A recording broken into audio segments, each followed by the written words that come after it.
Hello, Bacho. Let's read the given question. The question says a car weigh 1800 kg. The distance between front and back axle is 1.8 meter. Its center of gravity is 1.05 meter behind the front axle. Determine the force exerted by the level ground on each front wheel and each back wheel. So, to understand the question, we need to understand about the concept of rotational equilibrium. So जब हम बात करते हैं rotational equilibrium की so we need to understand कि जो इसकी condition है वो ये है कि जो net torque acting on the body है that has to be zero.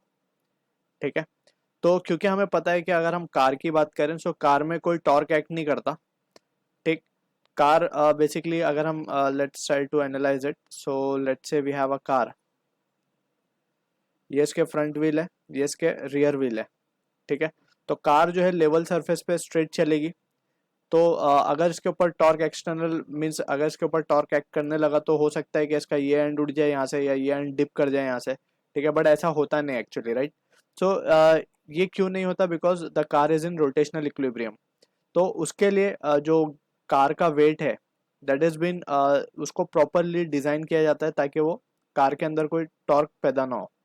ठीक है, तो यहाँ पे हम देख सकते हैं कि जो डिस्टेंस बिटवीन हमें टू व्हील गिवन है वो गिवन है 1.8 मीटर।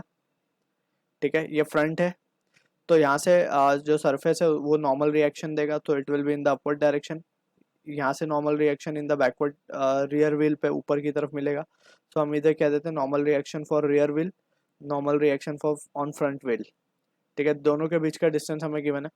और यहाँ पे कहीं बेसिकली हमें गिवन है फ्रंट व्हील के 1.05, यानी कि यहाँ कहीं जो है कार का वेट एक्ट कर रहा है। Centre of gravity is that point जहाँ से वेट एक्ट करे कार का। सो वेट विल बी, इसको हम यहाँ लिख देते हैं, weight is M G that is acting in the downward direction.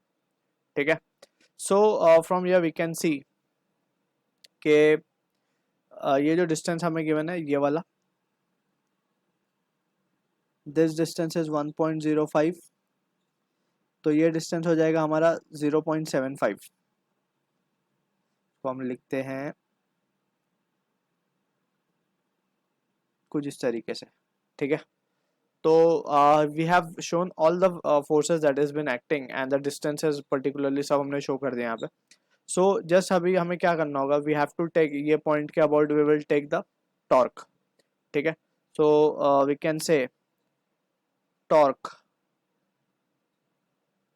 About centre of gravity.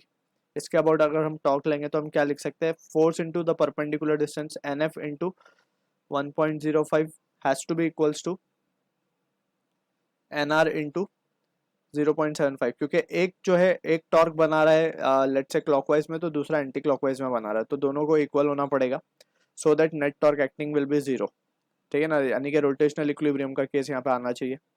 So from here we can see कि हम इन दोनों का रेशियो निकाल सकते हैं, एन एफ, या फिर इसको हम इस तरीके से लिख देते हैं, N R upon N F will be equals to 1.05 divided by 0.75, या इसको हम इस तरीके से लिख लें 105 डिवाइड बाय 75।